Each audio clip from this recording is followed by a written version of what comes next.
sa mga kasangguni magsaka na gumamit ng Uncle Organic. Pinaabot lang po ayon po sa judges dito sa likuran. Mamaya po merong tanong porsyon.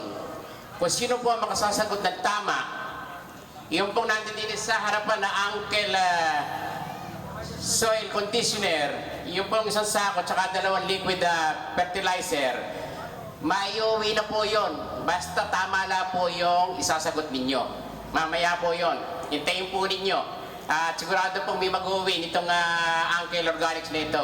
Isang tanong lang po na talaga pong tama yung mga insagot. Yun po. Susunod po dito, testimony o pagpapatunay din po na susunod po ng pangalawa nating cooperator, si Ginoong Eleuterio Gatchalian.